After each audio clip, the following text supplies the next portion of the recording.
Malam. Ya, oke, selamat malam semua. Nah, saudara sekalian, hari ini kita akan belajar satu topik yang berkaitan dengan doktrin Trinitas. Ya, saya akan share screen. Nah, saudara, tema kita hari ini adalah Trinity, Konstantin, dan Heresi. Ya, heresi itu bidat. Saya berikan satu subtitle, Perjalanan menuju Nisea. Kenapa kita tetap perlu membahas tema ini, saudara? Karena tema ini tetap relevan, ya. Karena justru banyak gereja sekarang itu sudah tidak pernah menggubris tentang doktrin Trinitas, sehingga jemaat tidak lagi mengenal doktrin Trinitas yang benar seperti apa. Dan kalau kita mengikuti di YouTube, doktrin ini menjadi perdebatan yang sangat luar biasa sekali, banyak menjadi serangan dari orang-orang yang anti dengan Trinitas, ya, baik di dalam kekristenan sendiri maupun dari luar kekristenan. Oleh sebab itu, seperti judul pada malam hari ini, saya akan membahas 3 topik ini, saudara. Saya akan menjelaskan apa itu Trinitas yang benar, kemudian saya akan menjawab tentang satu serangan yang mengatakan bahwa doktrin Trinitas ini adalah produk daripada Kaisar Konstantin, ya, atau produk daripada Konsili Nisea, dan nanti kita akhiri dengan bidat-bidat sekitar doktrin Trinitas dari zaman dulu hingga zaman sekarang itu apa saja, supaya kita mengerti dengan tepat dan benar ketiga topik ini, ya, sehingga kalau sudah ditanya orang paling tidak bisa menjawab. Nah, saudara, doktrin Trinitas ini sering diperdebatkan dan diserang. Salah satu serangan yang dicetuskan itu adalah bahwa banyak orang beranggapan bahwa doktrin ini adalah produk daripada Konsili Nisea, yaitu konsili yang merumuskan tentang doktrin Trinitas. Nah, saya berikan beberapa kutipan, ya. Misalkan seorang yang bernama Dennis Bird ini mengatakan doktrin Trinitas itu tidak ada sebelum 325 Masehi. Jadi 325 Masehi ini adalah tahun di mana diadakannya Konsili Nisea. Dengan kata lain, sebelum Nisea diadakan, doktrin ini tidak dikenal oleh bapak-bapak gereja. Kemudian Dan Brown, ya, penulis daripada Da Vinci Code yang terkenal itu, dia juga mengatakan bahwa penetapan Yesus sebagai anak Allah secara resmi itu diajukan dan di voting di dalam Konsili Nicea, ya. Dan dikatakan Konstantinlah yang merubah Yesus menjadi Allah. Ya, ini ada serangan-serangan yang diberikan kepada doktrin Trinitas sekaligus tentang keilahian Kristus. Nah, saudara, di dalam YouTube itu ada juga orang yang menyerang, ya, dari agama seberang yang juga mengatakan mirip dengan perkataan Dan Brown bahwa di Konsili Nicea itu hanya yang terjadi hanya voting, saudara. Siapa yang suka Yesus Allah lalu menjadikan Yesus Allah dan sebagainya. Ya, saya curiga dia kutip daripada kalimat Dan Brown ini. Nanti akan saya buktikan semua perkataan ini keliru luar biasa. Robert Speer mengatakan tidak lagi dipertanyakan secara fakta historis, ya. Intinya bahwa Trinitas ini doktrin yang palsu yang masuk ke dalam gereja selama abad ketiga dan abad keempat, yang dimana akhirnya dimenangkan oleh ini dengan pertolongan daripada kaisar yang menganiaya, ya, persecuting emperors. Ini maksudnya adalah Konstantin. Kalimat ini salah luar biasa, saudara. Karena sejak Konstantin, ya, menjadi kaisar, justru penganiayaan bagi gereja Tuhan itu berhenti. Itulah sebabnya gereja pada masa Konstantin itu bisa mengadakan sebuah konsili. Nah, kenapa masa-masa sebelumnya tidak ada konsili? Karena gereja itu mengalami penganiayaan dari kaisar-kaisar Roma sebelumnya, ya, Kaisar Hadrian, Nero, dan lain-lain. Jadi kalimat ini keliru sekali mengatakan Konstantin itu kaisar yang menganiaya, ya. Justru masa Konstantin itu berhenti. Yang terakhir saya kutipkan dari Watchtower Society ini saksi Yehova, ya. Jadi saksi Yehova juga sama mengatakan bahwa Trinitas itu tidak ada di dalam Alkitab, itu hanya kerjaannya Konstantin, Kaisar Konstantin. Dan dia mengatakan atau mereka mengatakan bahwa politikus kafir ini, maksudnya Konstantin ini, ya, pengaruhnya sangat besar dan dia mengintervensi Konsili Nicea ini dan memutuskan bahwa Yesus adalah Allah. Jadi empat kutipan ini intinya sama, saudara. Bahwa Trinitas itu adalah produk daripada Konsili Nisia atau produk daripada Kaisar Konstantin. Ya, nanti kita akan jelaskan. Nah, malam ini, saudara, saya akan memakai pendekatan historical, pendekatan sejarah. Saya akan menunjukkan bagaimana bapak-bapak gereja sebelum Konsili Nisia ini memikirkan tentang Tritunggal. Apakah mereka memikirkan tentang Tritunggal atau tidak? Betulkah Tritunggal ini produk dari Nisea dan Konstantin? Ya. Nah, sebelum masuk ke sana, kita menjelaskan terlebih dahulu tentang Trinitas yang benar itu seperti apa. Ya. Jadi apa doktrin Trinitas atau Trinitarian yang kita pegang, yang kita percayai sebagai satu pilar dan fondasi di dalam iman Kristen. Saudara, diagram ini itu mewakili konsep Trinitarian. Ya. Malam ini saya akan menjelaskan sekali lagi supaya saudara diingatkan kembali, dibangunkan kembali ingatan kita, pengertian kita tentang Trinitas. Ya, nah saudara perhatikan gambar yang di tengah, God. Ya, ini Yahweh. Perhatikan tulisan yang hitam. Father is God, Son is God, Spirit is God. Jadi di dalam kotak yang hitam ini menunjukkan ketiga pribadi yang kita percayai, yaitu Bapa, Anak, dan Roh Kudus adalah Allah, Yahweh. Nah, saudara, saya ingin mengingatkan kepada kita ya, bahwa istilah Yahweh, Yehova, itu menunjuk kepada Bapa, Anak, dan Roh Kudus. Jadi keliru sekali, seperti yang saya sering katakan, berulang kali saya melihat stiker di belakang kaca mobil, ditempeli tulisan Yahweh is my father, atau my father is Yahweh. Jadi seolah-olah yang disebut dengan Yahweh itu cuma Allah Bapa saja, saudara. Ini konsep yang ngaco ya. Yesus Kristus itu juga Yahweh, Spirit itu juga Yahweh, Roh Kudus ya. Nah, sekarang kita mengerti ketiga pribadi ini adalah satu Allah yang sama. Perhatikan, kata God di sini itu tunggal, tidak ada gods ya, bukan plural atau majemuk. Tunggal. Jadi kita itu sebenarnya menyembah satu Allah yang memiliki tiga pribadi. Nah, sekarang perhatikan garis yang merah. Father is not the son. Bapak itu bukan anak. The Son is not Spirit, anak itu bukan Roh Kudus, Spirit itu is not the Father, Roh Kudus itu bukan Bapa. Jadi di dalam garis yang hitam ini menunjukkan persamaannya, sama-sama Allah. Garis yang merah ini menunjukkan perbedaannya. Jadi Bapa itu bukan anak, anak bukan Roh Kudus, dan Roh Kudus itu bukan Bapa. Karena memang tiga ini adalah tiga pribadi yang berbeda, tetapi adalah satu Allah. Sehingga saudara di dalam konsep Trinitarian yang benar, itu dirumuskan di dalam Allah itu memiliki satu hakikat, ya, satu hakikat yaitu Allah, dengan tiga pribadi yang berbeda, Bapa, Anak, dan Roh Kudus. Tetapi tiga pribadi yang berbeda ini sederajat dari kekal sampai kekal. Jadi tidak ada yang lebih tinggi, tidak ada yang lebih rendah. Meskipun seringkali kita menyebut Bapa disebut dulu, lalu Anak dan Roh Kudus. Nah, tiga penyebutan ini tidak ada urusannya, tidak ada hubungannya dengan ordo atau tingkatan. Jadi kalau biasanya ya saudara di dalam acara-acara kenegaraan kita selalu ngomong yang terhormat Bapak Presiden. Selalu disebut pertama. Yang terhormat Bapak Wakil Presiden. Tidak mungkin yang terhormat Pak RT, lalu Presiden ditaruh terakhir. Itu sudah tidak mungkin.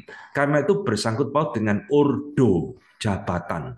Tetapi penyebutan Bapa, Anak, dan Roh Kudus ini sama sekali tidak berkaitan dengan ordo. Ya, jadi hakikat atau inti daripada ajaran Trinitarian itu diwakilkan di dalam gambar ini dan kalimat ini. Sekarang saya akan mengajak saudara masuk lebih dalam memahami tentang Trinitas yang benar, ya, yaitu hubungan ketiga pribadi. Nah, ini paling jarang dibahas, saudara. Nah, saudara sekalian, ada beberapa istilah yang harus kita pahami di dalam kita mempelajari tentang Trinitas ini. Istilah-istilah yang harus kita kenal, misalkan adalah essence, ya, esensi, substansi atau bahasa Yunaninya ousia, ini berbicara tentang hakikat, artinya esensi atau hakikat. Jadi biasa kalau di khotbah atau di buku, pembicara itu menggunakan istilah ini secara berganti-gantian. Allah memiliki satu esensi, Allah memiliki satu substansi, Allah memiliki satu hakikat, yaitu sama saja sebetulnya, ya. Nah, istilah kedua yang harus kita pegang baik-baik adalah istilah hipostasis, ya, bahasa Yunani yang kadang-kadang disebut dengan subsistence, kadang-kadang itu memakai kata person, artinya adalah pribadi. Nah, ini dua istilah ini penting. Saudara boleh pilihlah salah satu, ya, seneng yang mana terserah. Mau seneng pakai istilah esensi atau hakikat, tidak masalah. Mau pakai istilah person atau pribadi juga boleh, ya. Tapi saudara harus mengenal ada istilah yang juga sering dipakai, hipostasis dan subsisten. Nah, saudara sekalian, tiga istilah ini sebenarnya itu adalah tidak ada di dalam Alkitab. Sama seperti istilah Trinitas juga tidak ada di dalam Alkitab. Lah kok kita pakai? Ya. Nah, di dalam poin ini, saudara, Bapak Gereja Agustinus dan juga Bapak Reformator John Calvin mengatakan, sebab Allah itu adalah memiliki natural names, Father, Son, and Spirit, dan Agustinus itu mengatakan bahwa ketiga istilah ini melampaui arti dari bahasa, ya, yang di atas segala panca indera kita dan di atas segala kapasitas kita untuk memahaminya. Nah, meskipun istilah pribadi, hakikat itu tidak ada di dalam Alkitab, tapi kita tetap memakai itu untuk menjelaskan tentang diri Allah. Ya, istilah Trinitas sekali lagi tidak ada dalam Alkitab, tetapi istilah Trinitas, istilah pribadi, istilah hakikat itu memampukan kita untuk menjelaskan tentang diri Allah. Jadi tidak ada yang salah, saudara, memakai istilah-istilah ini untuk menjelaskan tentang diri Allah. Ya, jadi ini beberapa istilah yang harus kita pegang baik-baik. Nah, kenapa kita harus mengerti istilah hakikat dan pribadi ini dengan betul, saudara? Nah, hakikat menunjuk pada persamaannya, person atau pribadi menunjuk kepada perbedaan di dalam diri Allah. Nah, ini saudara yang harus kita pegang baik-baik. Apa bedanya hakikat dan pribadi? Ya, jadi sekali lagi saya tegaskan, hakikat itu menunjuk kepada persamaannya, pribadi itu menunjuk kepada perbedaannya, dan di dalam pribadi itu masing-masing ada yang disebut dengan personal property, ya, atau ciri khas, keunikan masing-masing pribadi. Jadi perkataan Francis Turretin ini mewakili apa yang tadi saya katakan. Bahwa hakikat itu menunjuk kepada common principle. Jadi prinsip-prinsip yang sama yang dimiliki oleh ketiga pribadi itu yang tidak terpisahkan, ya. Tetapi istilah person itu menunjuk kepada internal operation yang dimiliki oleh setiap pribadi itu berhubungan satu dengan yang lain. Nah, intinya di situ. John Calvin kembali juga mengatakan, Sang Bapa dan Anak dan Roh Kudus adalah satu Allah. Tetapi Sang Anak itu bukan Bapa, Roh Kudus bukan juga Sang Anak, tetapi mereka dibedakan oleh peculiar quality. Nah ini saudara, kualitas yang unik, kualitas yang membedakan. Atau istilah lainnya adalah personal property. Kita ini masing-masing juga punya personal property, ya. Ini analogi, ya. Saya punya personal property, berkacamata, ya, kurus dan sebagainya, itu personal property. Ya, orang lain punya personal property yang lain. Dia gemuk, ya, dia pendek dan sebagainya. Dia anaknya si A, saya anaknya si B dan sebagainya. Nah, saudara, itu kira-kira analogi tentang personal property. Sekarang saya akan jelaskan, saudara. Ketiga pribadi di dalam diri Allah ini, Bapa, Anak, dan Roh Kudus, itu masing-masing memiliki personal propertinya sendiri-sendiri. Nah, ini penting ya. Sekarang perhatikan baik-baik. Ini jarang diajarkan dan jarang dikotbahkan. Apa personal property dari sang bapak? Kenapa dia disebut bapak? Pasti karena ada keunikannya. Kenapa dia disebut anak? Karena dia memiliki personal property yang tidak dimiliki oleh Bapa dan Roh Kudus. Sekarang perhatikan baik-baik. Pertama, Bapak. Apa personal property dari pribadi sang Bapak? Kenapa dia disebut Bapak? Nah ini saudara, personal propertinya. Karena dia tidak dilahirkan, unbegotten.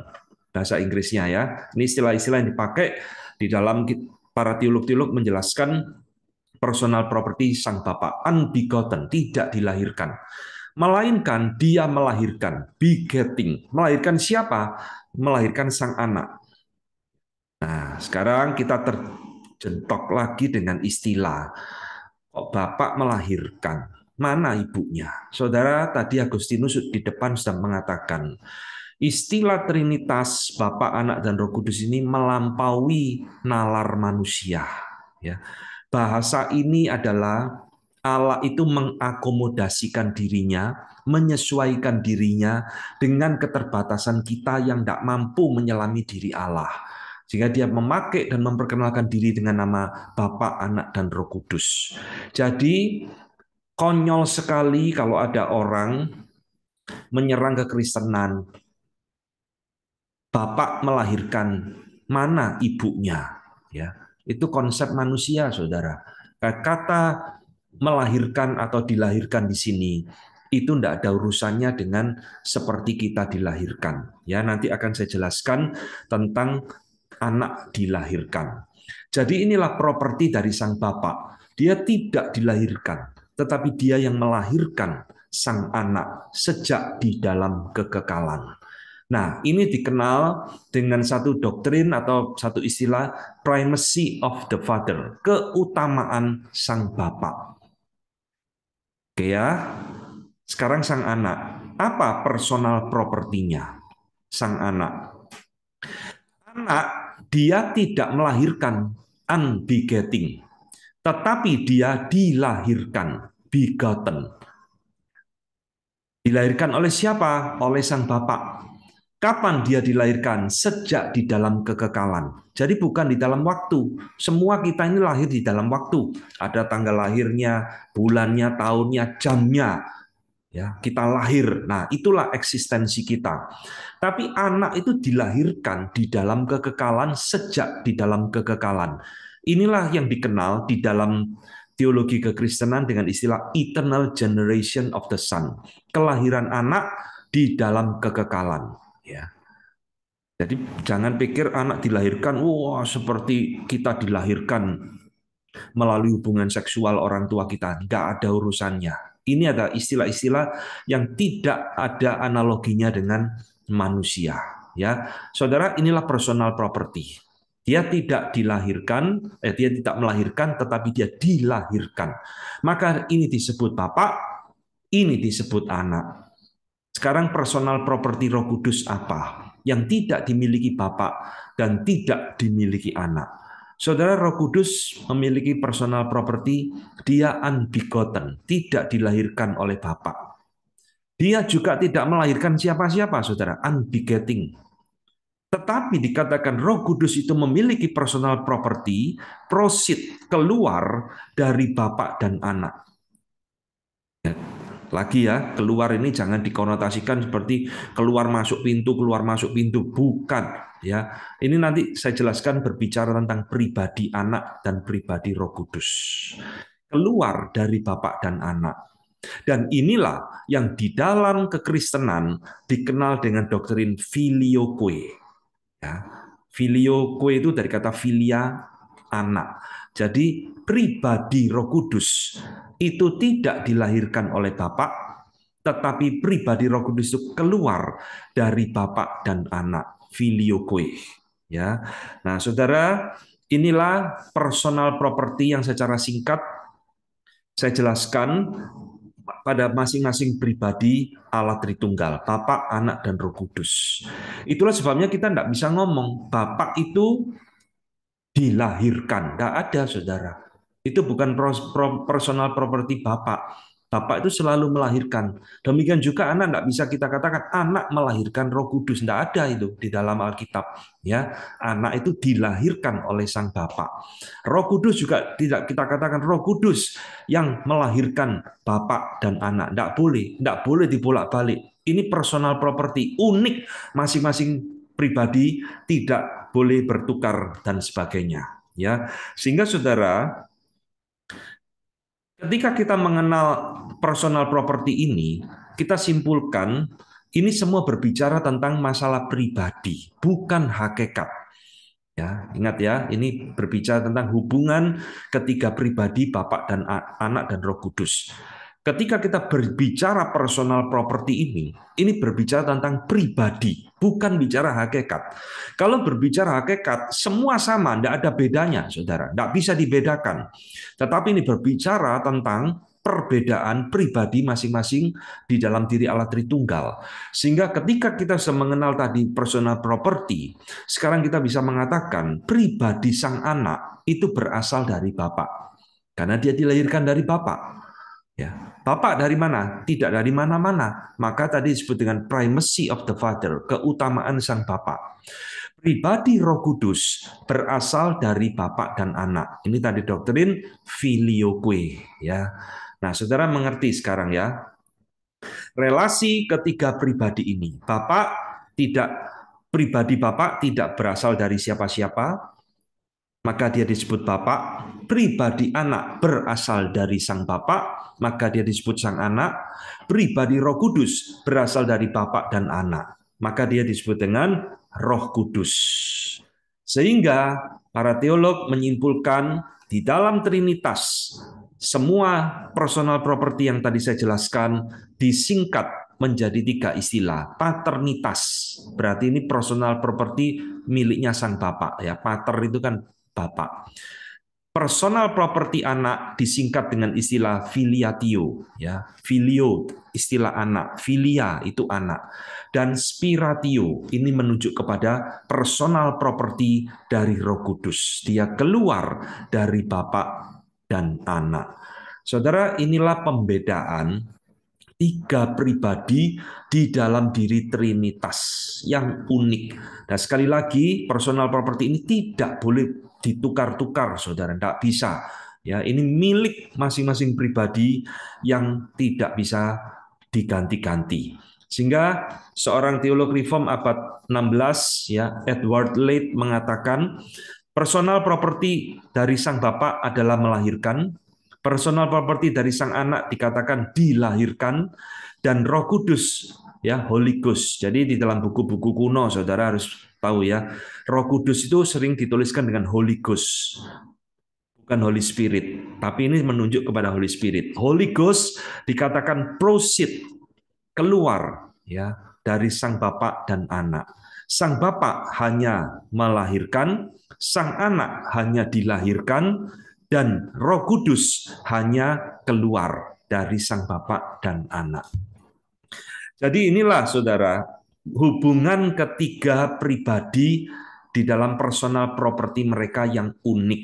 Ya, jadi sekarang sudah mengerti, oh kenapa Bapak disebut Bapak, Anak disebut Anak, dan Roh Kudus disebut Roh Kudus.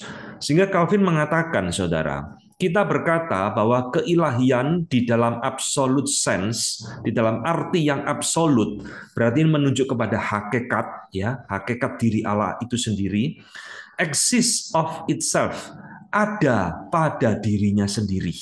Nah, sekarang garis yang bawah ini penting. Kita mengakui bahwa anak, karena dia adalah Allah, dia ada pada dirinya sendiri. Perhatikan kalimat ini, saudara. Karena sang anak dilihat dari hakikatnya, dia adalah Allah, maka dia ada pada dirinya sendiri. Dia tidak bergantung kepada Bapa secara hakikat. Karena sang anak dan Roh Kudus adalah hakikatnya sama, Allah. Berarti ya.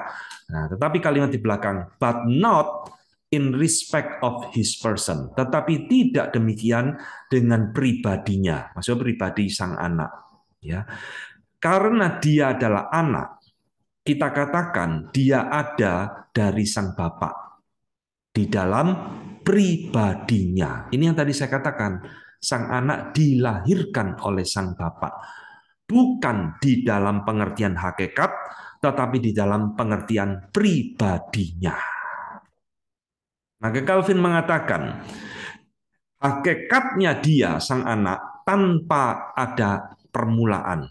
Karena hakikat Allah ada kekal. Tetapi permulaan dari pribadi sang anak itu adalah Bapa itu sendiri, God Himself. Jadi saudara, kita itu harus bisa membedakan hakikat dan pribadi, hakikat dan pribadi. Ini penting luar biasa.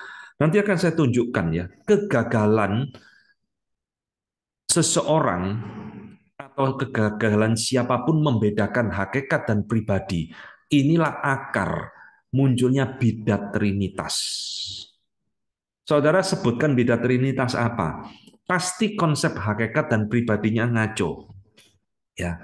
Jadi saudara sekarang mengerti secara hakikat sang anak itu ada pada dirinya sendiri karena dia adalah Allah. Tetapi secara pribadinya, pribadi anak, dia berasal dari sang Bapa. Roh Kudus juga sama, ya. Pada dirinya sendiri secara hakikat, dia tidak berasal dari siapa-siapa. Tetapi secara pribadinya Roh Kudus, dia berasal dari Bapa dan Anak. Kalau saudara bisa mengerti ini, Tritunggal saudara beres. Inilah saudara yang seringkali dituduhkan. Kalau gitu di dalam Trinitas ada tingkatan dong. Kok dikatakan pribadi sang anak berasal dari Bapa, pribadi Roh Kudus berasal dari anak dan Bapa. Loh inilah tingkatan, ordo, tidak. Ya, Calvin kembali menjelaskan di dalam bukunya Institutio, dia mengutip Bapak Gereja Agustinus. Kristus dalam hubungannya dengan dirinya sendiri dia disebut Allah. Di dalam hubungannya dengan sang Bapa, dia dipanggil anak. Bisa bedakan saudara? Ya, Kristus pada dirinya sendiri dia Allah secara hakikat. Tetapi di dalam hubungannya dengan sang Bapa, dia disebut sang anak. Sekali lagi kata Calvin, sang Bapa dalam hubungannya dengan dirinya sendiri, dia disebut sebagai Allah. Ini bicara hakikat. Dengan hubungannya dengan sang anak, dia disebut sang Bapa. Ini bicara pribadi. Nah, maka dia dipanggil Bapa dalam hubungannya dengan anak. Dia bukan sang anak. Sejauh dia disebut sang anak, di dalam hubungannya dengan Bapa, dia bukan sang Bapa. Sejauh hubungannya dia disebut dengan Bapa pada dirinya sendiri dan anak, ya. Tetapi secara hakikat pada dirinya sendiri, dia adalah Allah yang sama. Jadi ini semua esensinya sama, kalimat yang panjang ini, saudara. Calvin dan Bapak Gereja Agustinus itu mengingatkan kepada kita, kita harus bisa membedakan hakikat dan pribadi. Secara hakikat Kristus pada dirinya sendiri adalah Allah, tetapi secara pribadi di dalam relasinya dengan Bapa, dia adalah anak. Ya, jadi inilah hakikat di dalam diri Allah Tritunggal. Hakikat pribadi harus kita clear di dalam pikiran kita. Oh, ini maksudnya hakikat. Oh, kalimat ini maksudnya adalah pribadi. Dan sekarang kita melihat personal property ini memiliki relasi yang unik di dalam diri Allah Tritunggal. Nah, ini yang saya katakan tadi, saudara. Kegagalan ya memahami relasi ketiga pribadi di dalam diri Allah Tritunggal ini, inilah akar segala bidat Trinitas. Nanti akan saya jelaskan apa itu triteisme, subordinationism, modalistik monarkiarisme atau modalisme, atau sabellianisme. Sekarang muncul lagi dengan nama oneness yang lagi heboh di YouTube. Unitarian dan binitarian. Nanti bagian akhir saya akan menjelaskan ini semua, tapi saudara harus tahu inilah akar bidat Trinitas ya. Kegagalan memahami membedakan apa itu hakikat, apa itu pribadi. Saya harap penjelasan singkat ini saudara bisa pegang baik-baik sehingga kita bisa melanjutkan pembicaraan kita.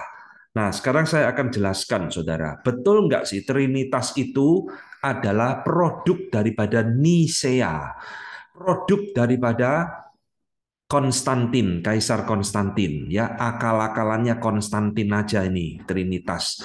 Sebenarnya di dalam Alkitab enggak ada. Di dalam pemikiran bapak-bapak gereja enggak pernah mikir, tiba-tiba muncul gara-gara Konstantin. Ya, itu kan serangan terhadap doktrin Trinitas. Nah, sebelum masuk ke situ, saya akan menjelaskan, Saudara. Konsili Nisea ini konsili yang penting. Karena konsili ini ada konsili pertama di dalam 7 ecumenical concili dimulai dari Nisea tahun 325 Masehi, ya. Memang diprakarsai oleh Kaisar Konstantin. Nah, kenapa kok diadakan ini? Nanti akan saya jelaskan. Nah, para sejarawan gereja biasanya membedakan Konsili Nisea ini menjadi titik tengah, ya, titik balik, sehingga dibedakan bapak-bapak gereja yang antenisin atau antenisia sebelum masa Nisea, pre-Nisea, dan biasa dibedakan juga post-Nisea atau post-Nisin, sesudah masa Nisea. Jadi di dalam masa ini nanti kita akan pelajari malam hari ini. Kita tidak mempelajari ini ya, karena waktunya pasti tidak nututi. Di sini ini masa Agustinus, Bapak Gereja Jerome, dan sebagainya. Di sini nanti kita ketemu Origen, Tertullian, Irenaeus, dan lain-lain. Nah, malam ini, saudara, saya cuma akan menjelaskan ante Nisea, sebelum Nisea, dan kita nanti akan berhenti kepada konsili Nisea. Ya, tugas saya adalah menghantar saudara membuktikan betulkah betulkah Trinitas ini akal-akalannya Kaisar Konstantin aja. Saya akan tunjukkan asumsi itu salah luar biasa. Baik, kita akan mulai sekarang. Pemikiran Trinitas di masa sebelum Konsili Nisea ini apa yang terjadi, ya. Jadi saudara sekalian, ketika kita berbicara tentang periode antenisin ya atau antenisia ini, itu dapat dibagi lagi menjadi beberapa masa yang lebih kecil. Pertama, itu ada satu masa yang disebut dengan post-apostolic age, masa sesudah para rasul. Jadi setelah para rasul meninggal, itu kita memasuki zaman yang disebut dengan post-apostolic age, kira-kira tahun 90 sampai 140. Ya, nanti kita ketemu dengan bapak-bapak gereja di situ, Ignatius dan sebagainya. Kedua, masa yang disebut the Age of Greek Apologists tahun 130 sampai 180. Masa bapak-bapak gereja apologis yang dipengaruhi oleh filsafat Yunani. Kita ketemu Justin Martyr di dalam periode ini. Dan masa ketiga disebut dengan Old Catholic Age, zaman gereja tua, ya. Jadi Katolik di sini ini tidak ada urusannya dengan gereja Roma Katolik. Katolik itu artinya universal, ya Mas. Di sini nanti kita ketemu Origen, Tertullian dan sebagainya. Ini masa 170 sampai 325 di mana konsili Nisea itu diadakan. Sekarang kita lihat, Saudara, apa yang dipikirkan oleh bapak-bapak gereja di dalam masa post apostolic age tahun 90 sampai 140, ya. Yang pertama harus kita ketahui pada masa ini, Saudara, kesadaran bapak-bapak gereja tentang kemajemukan Allah, plurality of God. Jadi Allah itu lebih dari satu, ya. Tapi ini bukan menunjuk kepada politeistik, tapi ini menunjuk kepada konsep trinitas, kemajemukan Allah. Itu sudah mulai muncul, Saudara.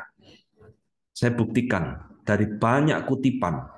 Clement of Rome, ya, mengatakan, kutipan-kutipannya seperti ini. Dia mengatakan, God is the Father and Creator of entire cosmos. Allah adalah Bapa pencipta seluruh alam semesta. Di dalam kalimat lain dia katakan Allah itu the master of all things, ya, Tuhan dari segalanya. Dia menyebut Sang Bapa juga dengan sebutan the Holy One, Sang Kudus. Dia mengatakan juga thou art God alone, Engkaulah satu-satunya Allah, and Jesus Christ is thy son, dan Yesus Kristus anak anaknya. Lihat saudara, Bapak dan anak sudah mulai muncul di dalam masa ini.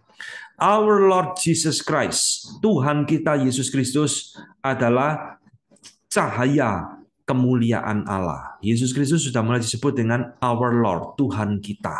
Ya, jadi di dalam masa ini Clement of Rome itu sudah ada satu gambaran, mempelajari Alkitab tentunya sudah ada gambaran tentang plurality of God, kemajemukan di dalam diri Allah.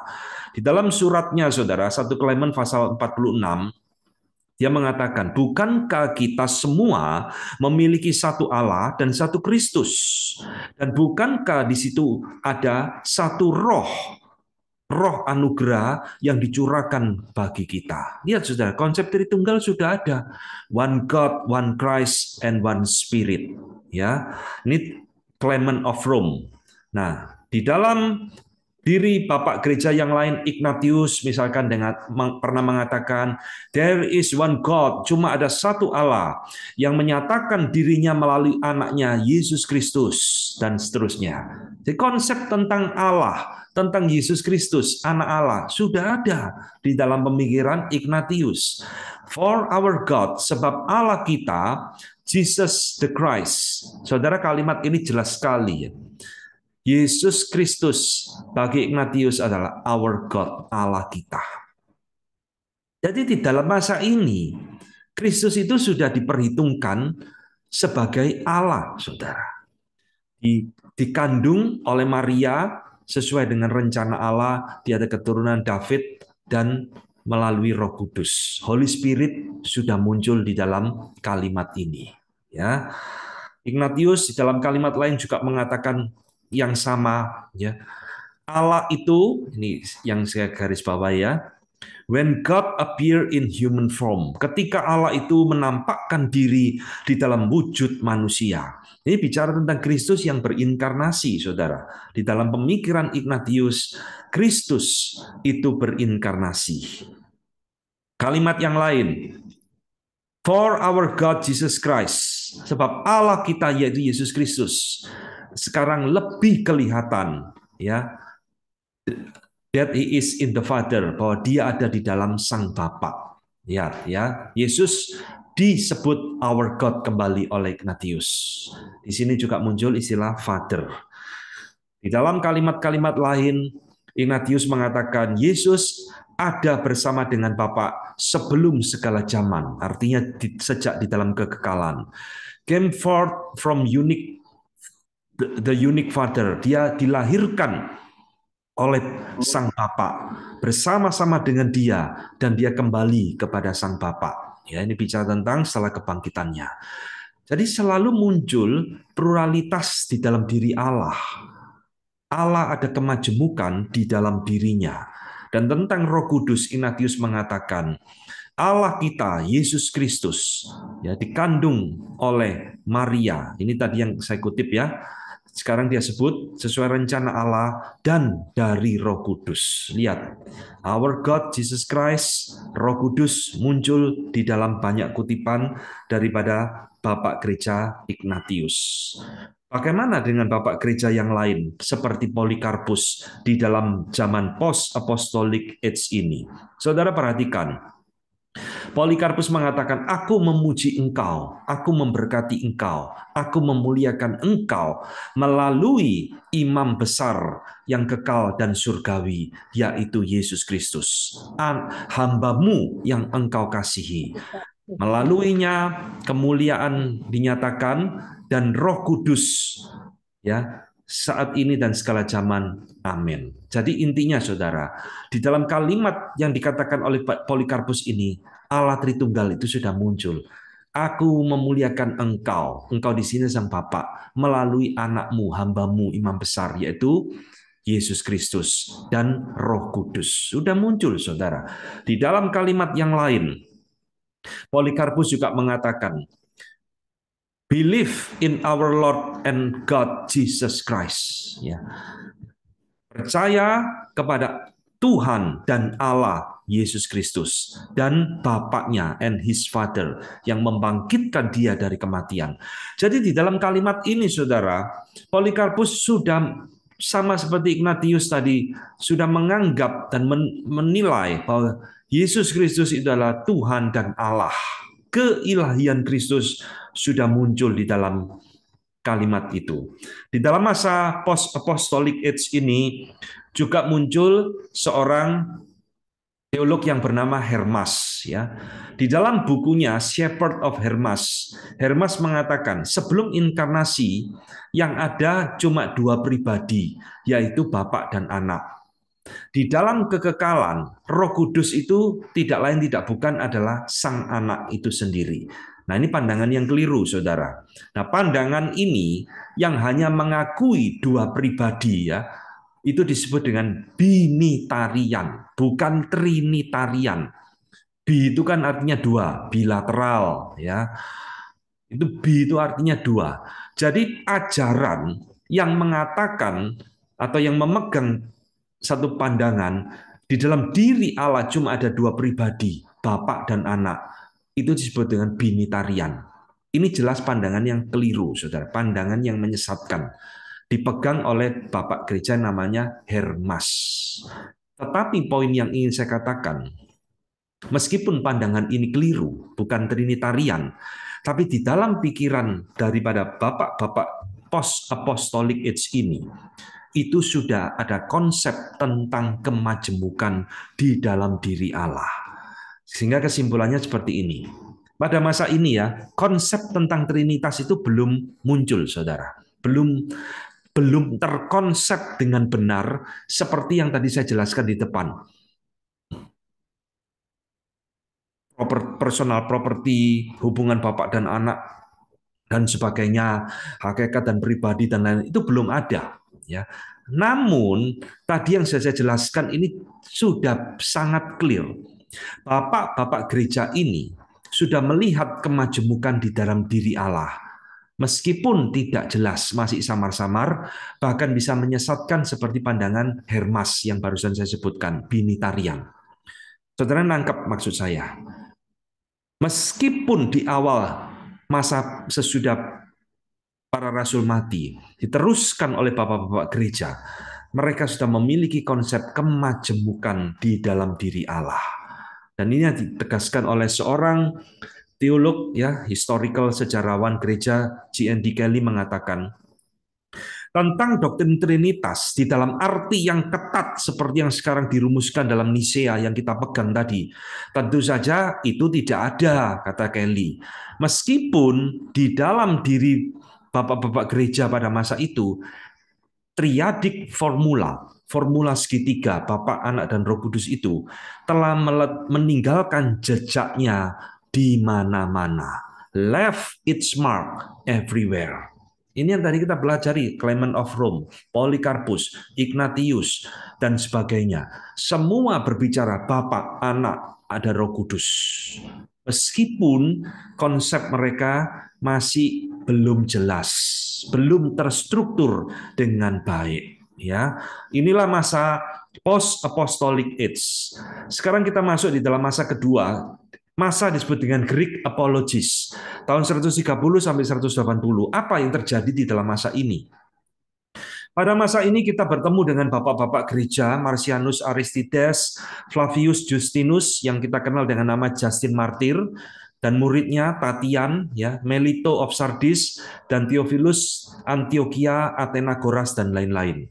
Saudara, bapak-bapak gereja pada masa ini itu sangat dipengaruhi oleh doktrin logos daripada filsafat Yunani. Jadi pada masa inilah doktrin logos itu mulai dikembangkan oleh bapak-bapak gereja. Logos itu artinya firman, dari Yohanes pasal 1. Pada mulanya adalah firman. Ya, firman itu dalam bahasa Yunani memakai kata logos. Dari kata logos inilah muncul kata logika, muncullah kata ilmu, logos, ya, reason, biologi. Itu logi itu dari kata logos. Geologi, semua logi-logi itu dari kata yang sama, logos, artinya firman atau reason, pikiran, ya.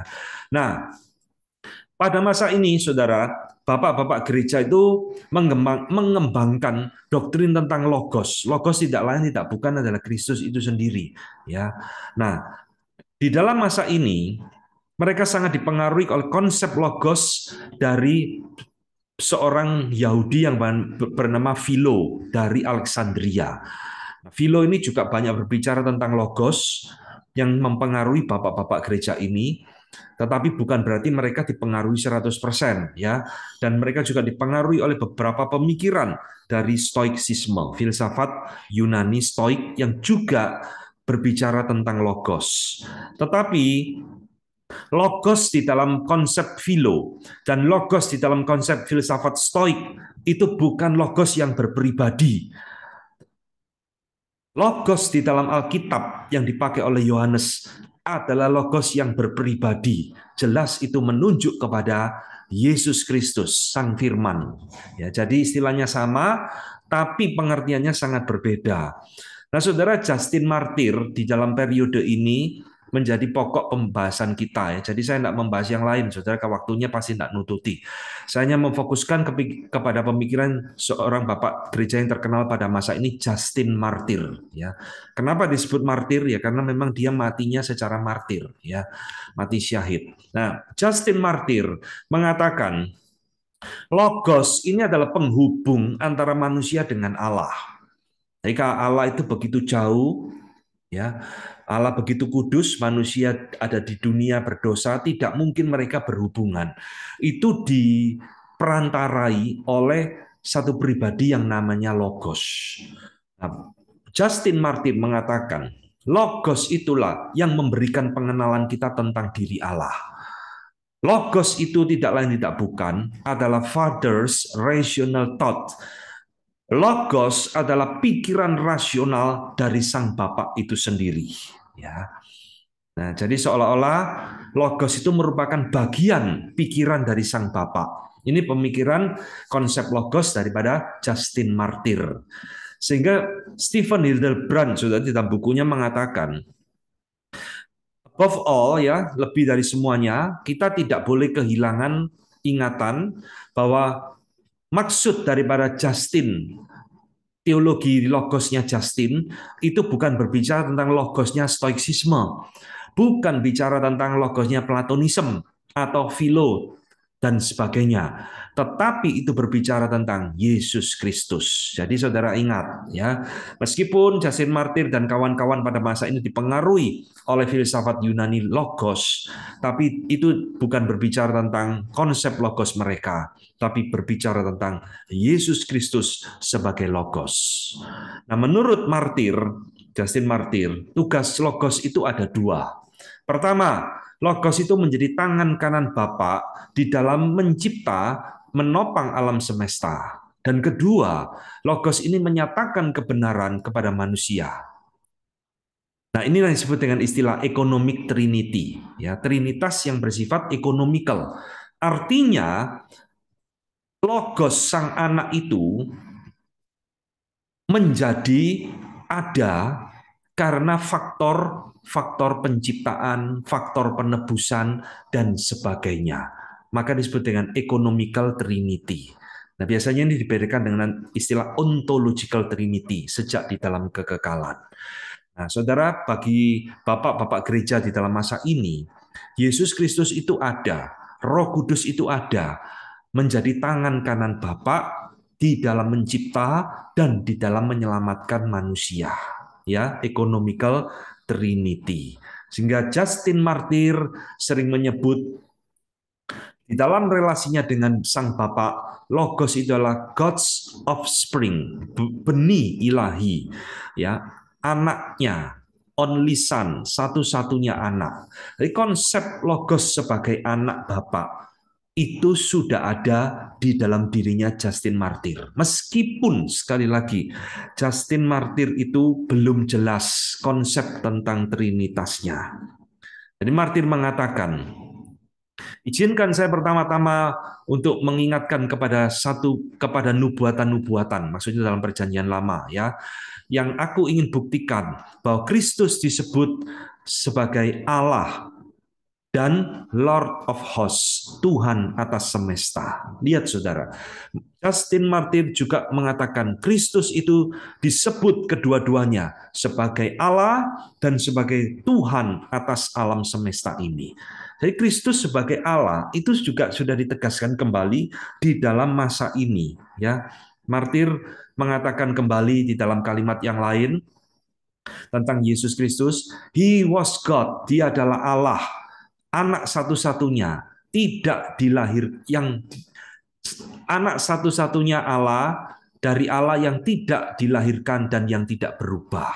Jadi intinya Justin Martin ingin menegaskan kembali bahwa Kristus adalah Allah, anak dari Sang Bapa. Ya.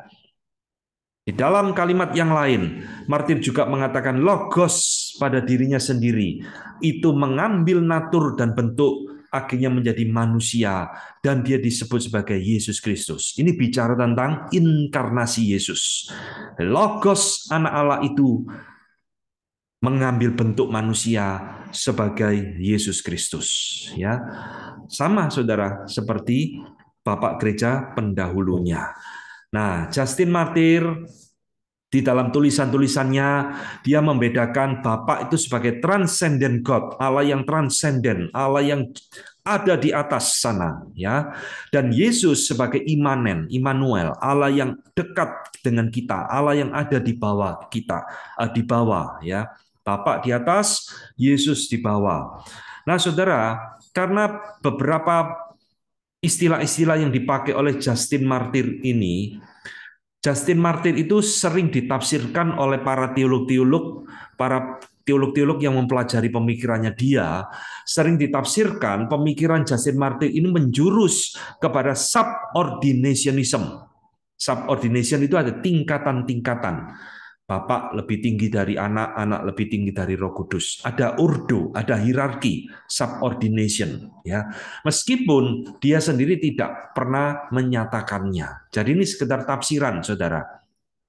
Kalau dia mengatakan Bapak adalah transcendent God, anak adalah immanent God, seolah-olah ada tingkatan dan sebagainya, maka pemikirannya sering dituduh sebagai ajaran subordinationism. Nah, ya, di dalam kalimat yang lain, Martin mengatakan, Allah yang paling benar adalah Sang Bapa, Sang Anak, dan Roh nubuatan. Jadi Trinitas itu muncul di dalam pemikiran Justin Martyr, saudara. Trinitarian. Sekali lagi, meskipun tidak jelas, masih kabur. Hubungan anak dan Bapa itu seperti apa dengan Roh Kudus, dia tidak bisa menjelaskan. Ya, jadi saudara, bahkan Marian Hillar di dalam penelitiannya tentang Justin Martyr, dia mengambil kesimpulan, Justin seringkali bingung tentang fungsi atau tugas dari Sang Logos dengan Roh Kudus, di mana dia sering mengatakan bahwa semua nubuatan-nubuatan di dalam Alkitab diinspirasikan oleh Sang Logos atau Sang Anak. Padahal kan mestinya diinspirasikan oleh Roh Kudus. Jadi inilah saudara lihat, Justin Martyr meskipun menyebut Bapa, Anak, dan Roh Kudus, tapi dia itu seringkali rancu, ya, tugasnya masing-masing itu pribadi seperti apa. Jadi dia mengatakan kalimat yang saya garis bawah itu seperti itu, bahwa nabi-nabi itu diinspirasikan tidak lain tidak bukan oleh Sang Logos, ya, Sang Firman. Mestinya kan adalah Roh Kudus. Jadi inilah kerancuan-kerancuan yang ada di dalam diri bapak-bapak gereja pada masa ini. Sehingga Stephen Hildebrand, ya, di dalam penelitiannya kembali tentang Justin Martyr mengatakan, Justin Martyr jelas-jelas adalah seorang penganut Trinitarian.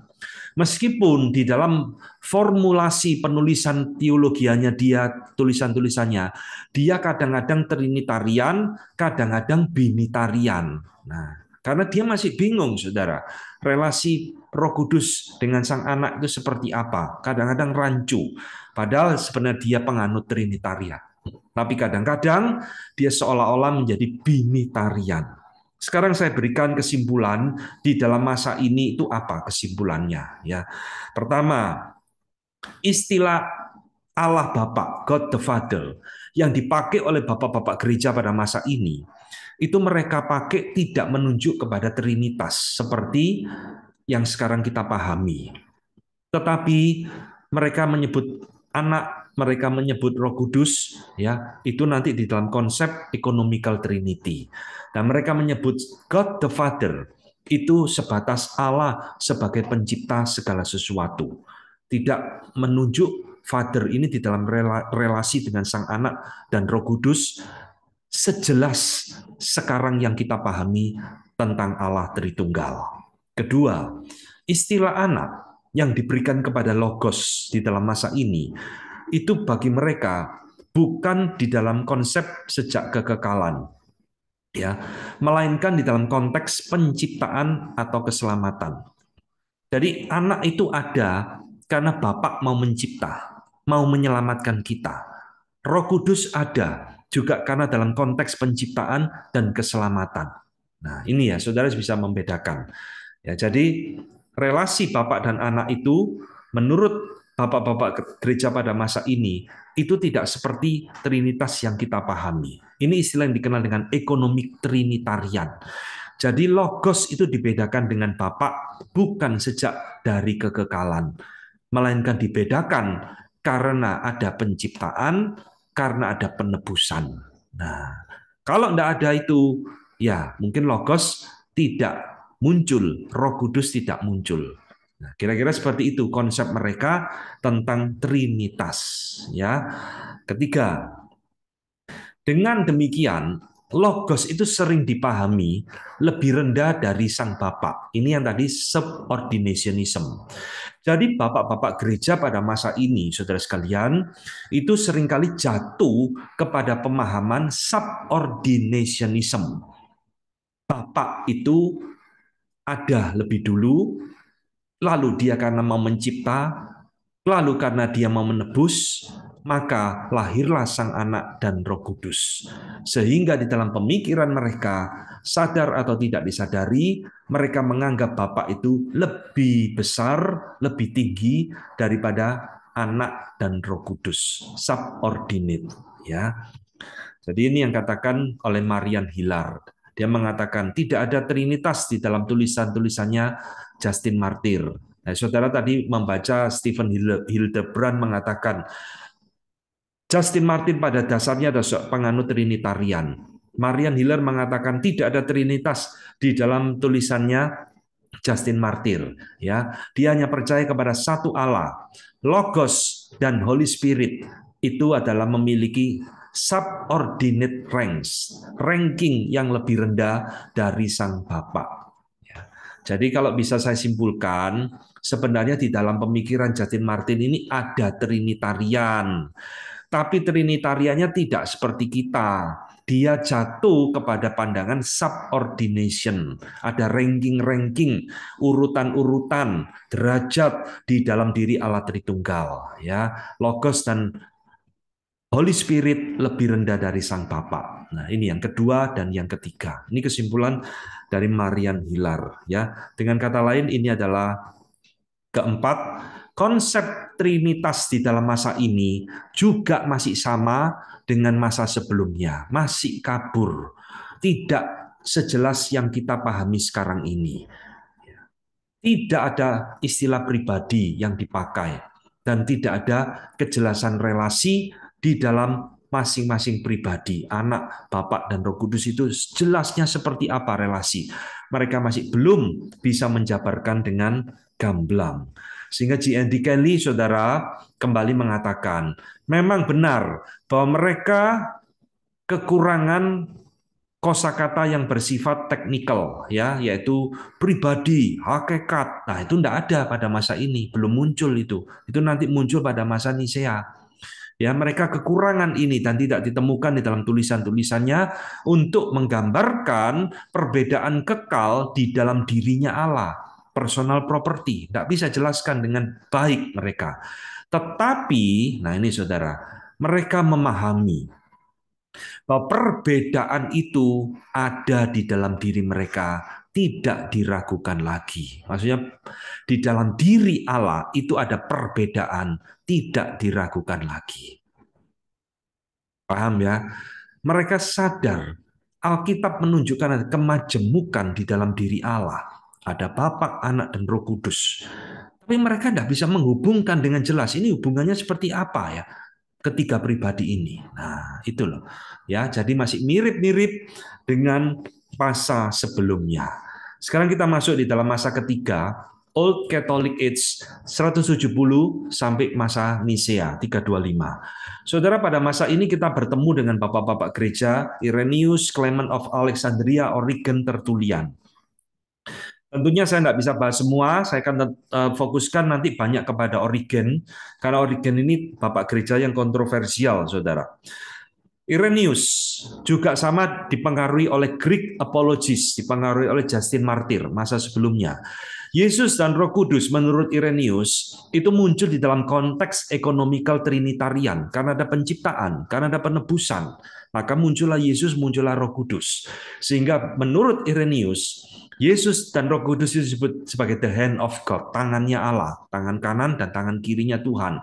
Ya, seperti asistennya Allah. Kira-kira seperti itu. Sehingga saudara, pemikiran Irenaeus ini juga bisa ditafsirkan dia jatuh kepada subordinationism lagi. Ada tingkatan-tingkatan lagi di dalam diri Allah Tritunggal. Seolah-olah Allah Anak dan Allah Roh Kudus itu the hand of God, asistennya Allah Bapa. Ya.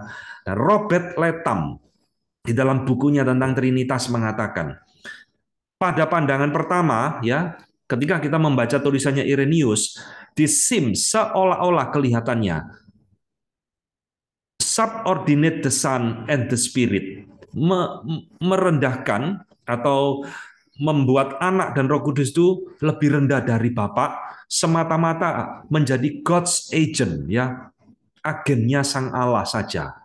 Dan Robert Letham mengingatkan kepada kita, ini penting saudara, sesungguhnya sebelum Konsili Nisea 325, beberapa bentuk atau beberapa ajaran subordination itu hal yang umum, endemik di dalam masa ini. Nanti kita akan lihat. Jadi di dalam masa ini, saudara, hampir semua bapak-bapak gereja itu jatuh kepada pandangan Trinitarian yang bersifat subordinationism, tingkatan-tingkatan. Ini salah, ya. Tapi itu yang mereka pikirkan tentang Trinitas. Nah, saudara sekalian, Irenaeus kembali mengatakan Yesus dan Roh Kudus adalah co-eternal, sama-sama kekal dengan Bapa. Tapi Irenaeus tetap sama, tidak bisa menjabarkan dengan detail ketiga relasi ini dengan jelas sejak di dalam kekekalan. Dia tidak bisa. Dia pokoknya ngomong Yesus dan Roh Kudus sama-sama kekal dengan Bapa, ya, karena dia adalah the hand of God, ya. Nah, misal Irenaeus mengatakan Christ Jesus is our Lord and God. Jadi mengakui Yesus Kristus adalah Tuhan dan Allah, juru selamat dan raja kita, ya, sesuai dengan kehendak Allah dan sebagainya. Kalimat yang lain, Sang Bapa merencanakan dan memberikan perintah, Sang Anak melakukan dan mencipta, sementara Roh Kudus itu memberi makan kepada kita, maksudnya makanan rohani, ya, tentunya. Lihat saudara, Tritunggal muncul, the Father, the Son, and the Spirit. Tapi Irenaeus tetap kabur di dalam pemikiran mereka, pemikirannya tentang Roh Kudus, bahkan bisa ditafsirkan tadi subordinationism, ya. Misal yang lain lagi, Kristus dirinya sendiri muncul di dalam bagian ini. Bersama Sang Bapa adalah the God of the living. Jadi Kristus adalah Allah dari yang hidup, yang berbicara kepada Musa dan yang menampakkan diri kepada bapak-bapak patriark. Jadi Irenaeus sadar Kristus adalah Allah di dalam dirinya sendiri. Itu sudah banyak muncul di dalam tulisan-tulisannya.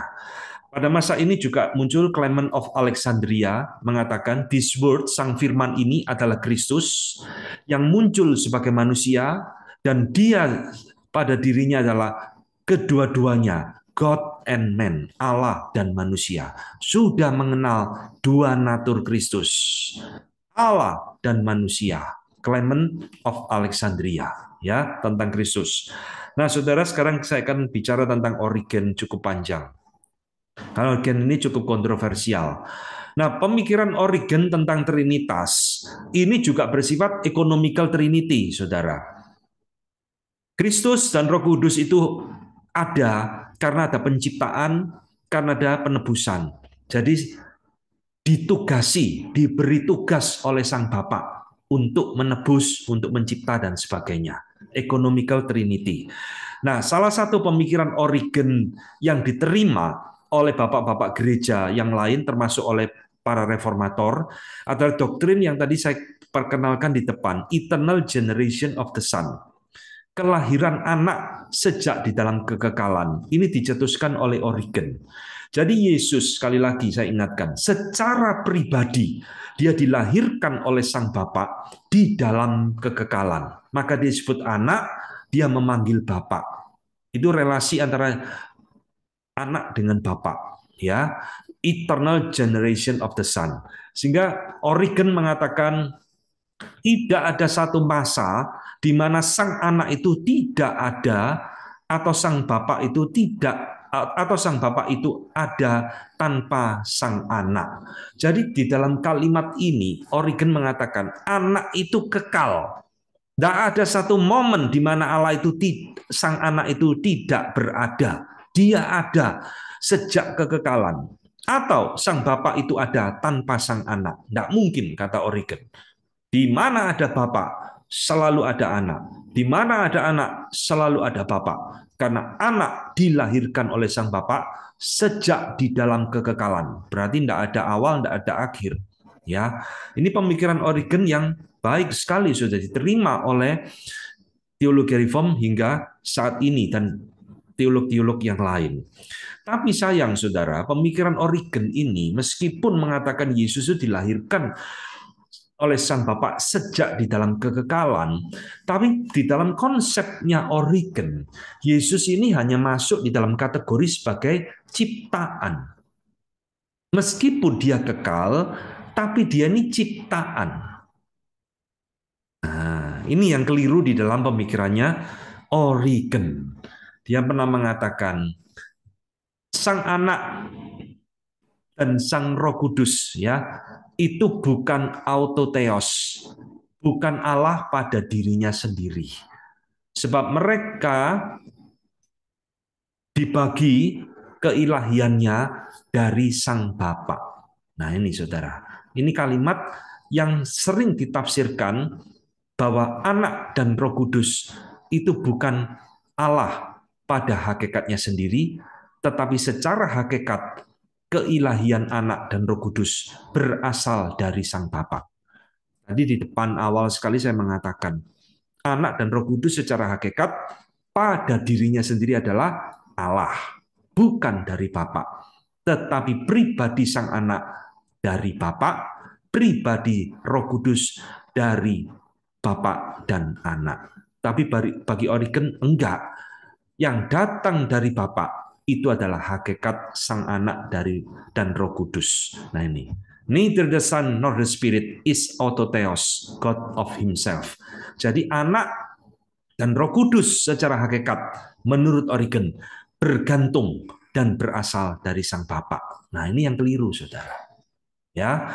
Nah, Saudara, ini Origen di dalam kalimat yang lain. Langsung saja yang saya garis bawahi, ini kalimat yang lebih tegas lagi. The Son being less than the Father. Anak itu lebih rendah dari Sang Bapa, tapi Sang Anak itu lebih superior dari segala ciptaan. Sebab dia adalah second to the Father. Sebab dia adalah yang kedua dari Sang Bapa atau lebih rendah dari Sang Bapa. Nah, Saudara, kalimat ini jelas sekali ya bahwa Origen inilah penganut subordinationism di dalam konsep trinitariannya dia. Jadi kalau tadi di dalam ajaran Justin Martyr, subordinationism itu masih diperdebatkan, bisa iya, bisa tidak. Di dalam pemikirannya Irenaeus juga diperdebatkan, apakah Irenaeus penganut subordination atau tidak. Tapi di dalam pemikirannya Origen, ini sudah jelas sekali, saudara. Hampir semua pentafsir Alkitab setuju Origen adalah penganut subordinationism, karena kalimatnya itu paling jelas. Ya, Yesus itu lebih rendah dari Sang Bapa, meskipun Yesus dan Bapa sama-sama dari kekekalan. Jadi di dalam konsepnya Origen kira-kira seperti ini. Bapa lebih besar dari Yesus, Yesus lebih besar dari Roh Kudus. Ya, inilah inti dari subordinationism. Ada tingkatan-tingkatan. Jadi saudara, Trinitas yang diajarkan oleh Origen ini Trinitas yang penuh kontroversi dari zaman dulu hingga hari ini, saudara, dan banyak menimbulkan perdebatan. Ya, nah pemikiran Origen tentang eternal generation, sang anak dilahirkan oleh Bapak sejak kekekalan, ini nanti dipakai oleh Bapak Gereja Athanasius untuk mendukung keilahian Yesus. Tapi ajaran Origen yang lain tentang subordinationism juga dipakai oleh Bapak Gereja Arius untuk mendukung ajaran Arius, Yesus itu lebih rendah dari sang Bapak. Nah ini kontroversinya. Jadi dari orang yang sama bisa muncul satu ajaran benar, satu ajaran yang menyesatkan. Ya, pandangan Arius ini selalu saya ingatkan ya. Ini mbah buyutnya saksi Yehova, saudara. Nanti di akhir kita akan ketemu lagi. Ya, jadi Arius ini mengatakan Yesus itu ciptaan. Dari mana dia mendasarkan ini? Dari ajaran subordination miliknya Origen. Athanasius ngomong, Yesus adalah Allah yang kekal, Allah sejati, bersama dengan Bapa. Dari mana dia mengatakan? Dari ajarannya Origen juga, tentang eternal generation of the Son. Anak dilahirkan oleh Sang Bapa sejak di dalam kekekalan. Berarti Sang Anak memiliki hakikat natur yang sama dengan Bapa, yaitu Allah. Ya, ini sebabnya saudara, ajaran Origen ini sangat kontroversial, menjadi perdebatan sejak zaman itu hingga hari ini. Ya, dan di dalam tahun 543 Masehi, di dalam konsili atau Synod of Constantinople, ajaran Origen ini dinyatakan sebagai ajaran bidat. Jadi kira-kira 100 tahun setelah kematian Origen, ya, Origen ajarannya dinyatakan, dikondem sebagai heretik, bidat. Meskipun saudara di dalam ajaran Origen yang lain banyak yang benernya, ya. Jadi memang sekali lagi ini adalah orang yang kontroversial karena dia di dalam kesalahan doktrin yang diajarkan ini fatal tentang Trinitas sehingga dikondem sebagai bidat, ya. Nah, inilah celakanya Origen. Tapi di dalam doktrin yang lain dia banyak yang beres, yang baik, ya. Tafsiran-tafsirannya juga gena semua. Khusus di dalam hal ini dia jatuh kepada kesalahan yang fatal. Pada masa ini saudara, muncul Bapak Gereja Tertullian. Nah, Tertullian ini adalah penemu istilah Trinitas, Tritunggal, itu dari dia. Dan dia mengatakan sebab Allah itu satu, ya, tanpa dosa, dan hanya manusia satu-satunya tanpa dosa adalah Kristus. Karena Kristus itu juga Allah. Lihat saudara, Tertullian juga mengklaim, mengakui Christ is also God. Kristus itu juga Allah. Maka dia tidak berdosa. Tapi sayang saudara, singkatnya, Tertullian mengulangi kesalahan kembali seperti Origen. Di dalam konsep Trinitas daripada Tertullian, dia juga melihat ada ordo-ordo tingkatan-tingkatan di dalamnya. Bapa lebih besar dari Kristus, Kristus lebih besar dari Roh Kudus. Ya, subordinationism. Tertullian melakukan kesalahan yang sama. Nah, di dalam masa ini, inilah muncul Bapak Gereja yang mempengaruhi gereja hingga hari ini. Praxeas, Noetus, dan Sabellius of Rome dari Roma. Saudara, ketiga orang ini itu menolak tiga pribadi Allah Trinitas. Bagi mereka, Allah itu cuma ada satu hakikat dan satu pribadi. Jadi, Bapa, Anak, dan Roh Kudus itu adalah Allah yang sama, pribadi yang sama, tapi dengan tiga wujud yang berbeda dan hanya berganti-ganti nama. Dulu di PL pakai nama Bapa, lalu datang ke dalam dunia dia jadi Allah Anak, setelah itu mati bangkit dia kembali ke surga, turun lagi ganti wujud, ganti nama jadi Roh Kudus. Inilah ajaran yang disebut dengan Sabellianisme, dari nama Sabellius, atau kadang-kadang disebut dengan monarkian modalisme, singkatnya modalisme. Dan zaman sekarang muncul ganti nama lagi, namanya oneness. Saudara sering ikuti perdebatan di YouTube, oneness, ya ini, saudara. Ya, jadi ini mirip seperti saya ketika berkhotbah, saya jadi hamba Tuhan pakai jas. Nanti pulang ke rumah saya ganti baju pakai kaos, tapi saya orang yang sama. Nanti saya jalan-jalan di mall ya saya pakai celana pendek, pakai baju santai, tapi saya orang yang sama. Tapi gonta-ganti wujud. Nah, inilah konsep daripada Sabellianisme oneness. Ya, saudara sekalian, singkatnya di dalam masa ini muncullah kembali Bapak Gereja yang namanya Arius yang tadi sudah saya singgung. Dia mengutip pemikiran Origen dan dia mengklaim bahwa Allah Anak, Logos, Yesus Kristus itu Allah yang tidak kekal bersama dengan Bapa. Dia hanya ciptaan, ya. Dan Roh Kudus itu bukan pribadi Allah. Nah, saudara, pemikiran Arius inilah yang akhirnya mencetuskan Konsili Nisia. Meskipun ketika Konsili Nisia ini dilaksanakan, Arius sudah mati. Nah, pengikut-pengikutnya itu sudah banyak, saudara, yang mengikuti pemikiran Arius. Dan pada masa Konstantin tahun 325, diadakanlah Konsili Nisia atas prakarsa dan inisiatif Konstantin. Ya, inilah, saudara, perkembangan pemikiran Trinitas di dalam masa sebelum Nisea hingga Nisea. Sehingga di dalam Konsili Nisea ini diputuskanlah pengakuan iman Nisea yang berbunyi seperti ini. Tidak usah kita baca semua ya. Perhatikan, we believe in one God the Father. Singkat, saudara. And in one Lord Jesus Christ. Panjang. Karena ini isu tentang Kristus, tentang keilahian Kristus. Ya, the Son of God, begotten, dilahirkan sebagai anak tunggal Bapa yang memiliki substansi, hakikat sama dengan Bapa, Allah dari Allah, terang dari Allah, terang dari terang, true God of true God, Allah yang sejati dari Allah yang sejati, begotten, dilahirkan, bukan dicipta, memiliki substansi yang sama dengan Father, dan seterusnya untuk menjelaskan bahwa Kristus memiliki hakikat yang sama dengan Sang Bapa. And in the Holy Spirit. Nah, ini ya tentang Roh Kudus.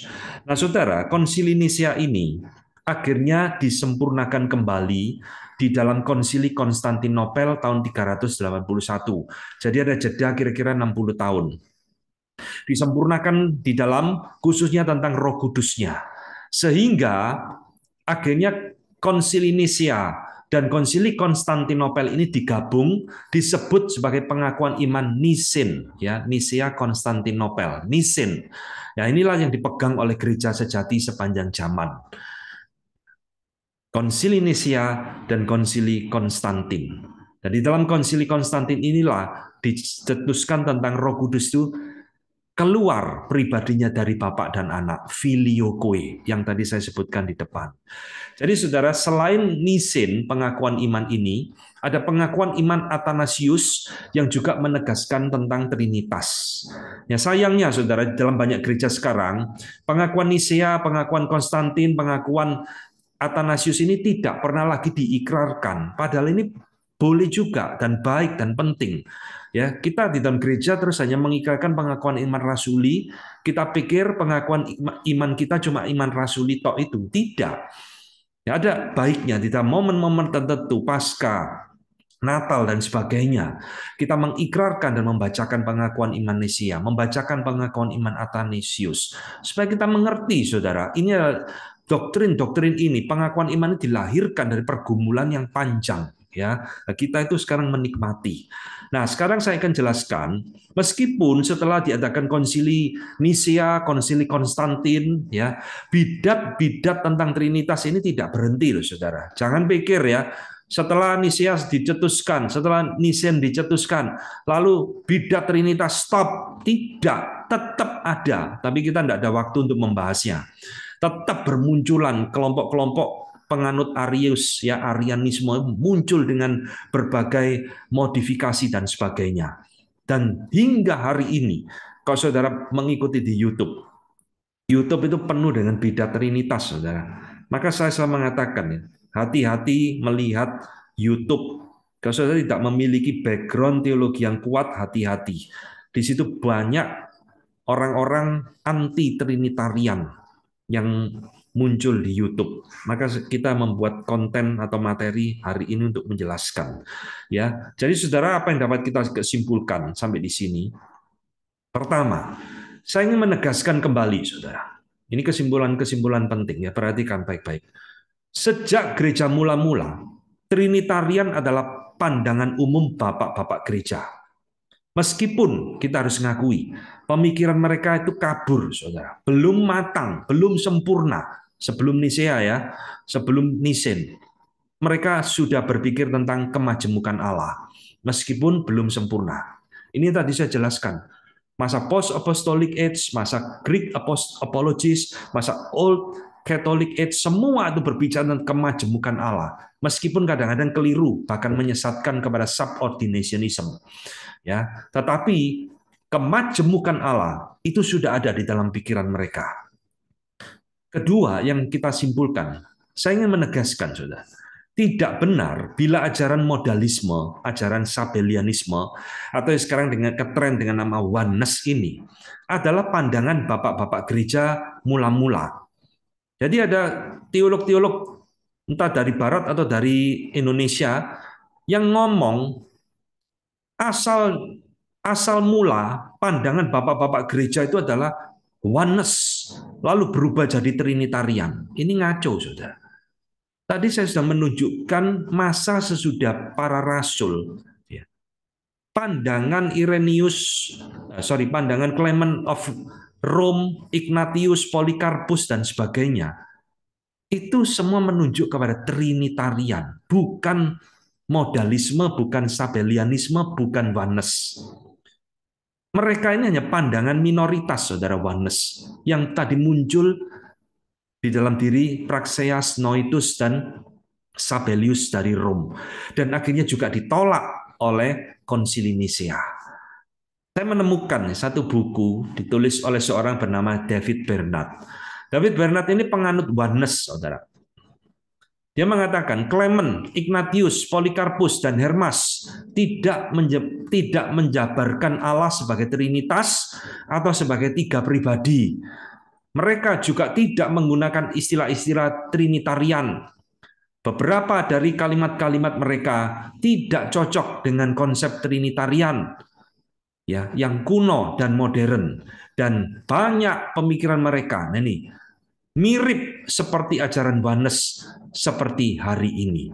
Ini bagi saya kalimat yang ngawur luar biasa.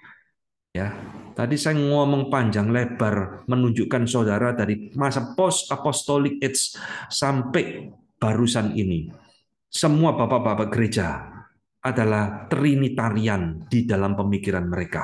Meskipun sekali lagi banyak kesalahan, banyak kekaburan, ketidakjelasan, ya, tapi bukan mereka penganut ajaran oneness. Ini teolog dari barat, sudah ngaco luar biasa, ya. Ketiga, kesimpulannya, banyak bidat trinitas pada masa kini, nanti akan saya jelaskan, itu bukan barang baru, saudara. Tidak usah heran, ya.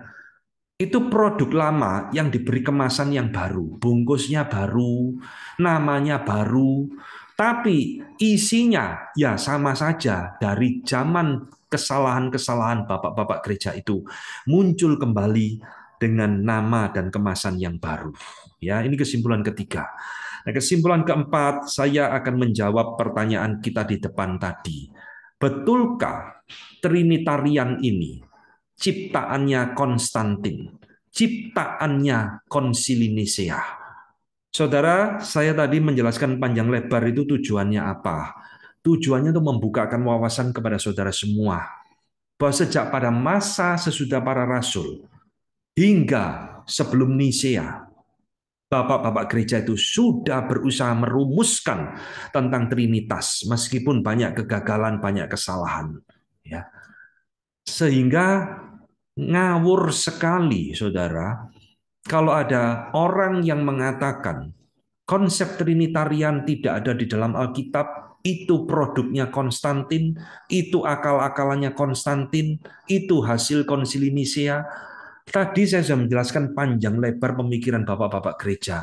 Mereka semua berbicara tentang Trinitas. Jadi konsili Nisea ini cuma merumuskan, menegaskan Trinitas menjadi doktrin yang benar. Konstantin itu cuma memprakarsai, Konstantin menginisiasi konsili Nisia ini. Bukan Konstantin itu ujuk-ujuk lalu mengadakan konsili Nisia, lalu mengadakan ayo voting, siapa yang suka Yesus Allah angkat tangan, siapa yang suka Roh Kudus adalah Allah angkat tangan.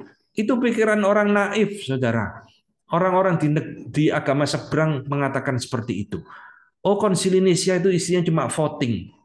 Emang konsili Nisia ini rapat di kampung yang mencapai titik jenuh lalu voting. Siapa suka warna hijau angkat tangan, siapa suka warna merah angkat tangan.